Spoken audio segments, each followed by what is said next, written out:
ಮನೆಯಲ್ಲಿ ಉಗ್ರ ಮಂಜು ಉಗ್ರ ರೂಪ ಯಾವ ರೀತಿ ಇದೆ ಎನ್ನೋದು ನಮಗೆಲ್ಲ ಗೊತ್ತೇ ಇದೆ.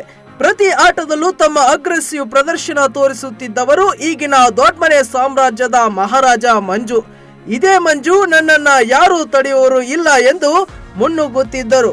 ಆದರೆ ನಾನ್ ಬರೋವರೆಗೆ ಬೇರೆಯವರ ಹವಾ, ನಾನ್ ಬಂದ್ಮೇಲೆ ನಂದೇ ಹವಾ ಎನ್ನೋ ಹಾಗೆ ವೈಲ್ಡ್ ಕಾರ್ಡ್ ಮೂಲಕ ಎಂಟ್ರಿ ಕೊಟ್ಟರು ವೈಲೆಂಟ್ ರಜತ್. ಒಂದು ಕಡೆ ಮಂಜು ಮತ್ತು ರಜತ್ ನಡುವೆ ದೊಡ್ಡ ಮಾತಿನ ಫೈಟ್ ನಡೆಯುತ್ತಿದೆ. ಆದರೆ ಇದೀಗ ಮಂಜು ಓಟಕ್ಕೆ ಬ್ರೇಕ್ ಹಾಕಲು ಪ್ರಯತ್ನಿಸುತ್ತಿದ್ದಾರೆ ರಜತ್. ಹೌದು, ಕ್ಯಾಪ್ಟನ್ಸಿ ಟಾಸ್ಕ್ ನಲ್ಲಿ ಯಾರು ಗೆಲ್ಲಬೇಕು ಎಂದು ನಿರ್ಧರಿಸುವಾಗ ರಜತ್ ಮೊದಲು ಎಲಿಮಿನೇಟ್ ಮಾಡಿದ್ದೆ ಗೌತಮಿ ಅವರನ್ನ. ಗೌತಮಿ ಮಂಜು ಅವರ ಆಪ್ತ ಬಳಗದಲ್ಲಿ ಗುರುತಿಸಿಕೊಂಡವರು, ಹಾಗಾಗಿ ಗೌತಮಿಯನ್ನ ಹೊರಕ್ಕೆ ಇಡಲಾಯಿತು. ಬಳಿಕ ರಜತ್ ಮಂಜುನನ್ನ ಆಟದಿಂದ ಎಲಿಮಿನೇಟ್ ಮಾಡಿದರು. ಮಂಜುಗೆ ತಾವು ಆಟದಿಂದ ಹೊರ ಹೋಗುವುದು ಪಕ್ಕ ಆಗುತ್ತಿದ್ದಂತೆ ವರಸೆ ಬದಲಿಸಿದರು. ಧನ್ರಾಜ್ ಹಾಗೂ ಸುರೇಶ್, ನೀವು ಇನ್ನು ಕ್ಯಾಪ್ಟನ್ ಆಗಿಲ್ಲಲ್ವಾ, ನೀವೇ ಈ ವಾರದ ಕ್ಯಾಪ್ಟನ್ ಆಗಿ ಎಂದರು.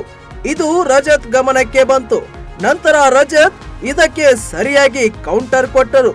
5 ಜನ ಸೇರಿ ನಿಮ್ಮನ್ನ ಸೋಲಿಸಿದೆವು, ನಮಗೆ ನೀವು ಕ್ಯಾಪ್ಟನ್ ಆಗೋದು ಇಷ್ಟ ಇರಲಿಲ್ಲ. ನಿಮ್ಮ ಕ್ಯಾಪ್ಟನ್ಸಿ ನೋಡುವ ಅವಕಾಶ ನಮಗೆ ಬೇಡ. 60 ದಿನಗಳಿಂದ ಕಿಸಿದಿದ್ದು ನೋಡಿದ್ದೇನೆ. ನೀವು ಸೋತಿದ್ದಕ್ಕೆ ಸಖತ್ ಉರಿಯುತ್ತಿದೆ, ತುಪ್ಪ ಹಾಕಿ ಮತ್ತಷ್ಟು ಉರಿಸುತ್ತೇನೆ ಎಂದಿದ್ದಾರೆ ರಜತ್. ಇದಕ್ಕೆ ಮಂಜು ಫುಲ್ ಸೈಲೆಂಟ್ ಆಗಿದ್ದಾರೆ.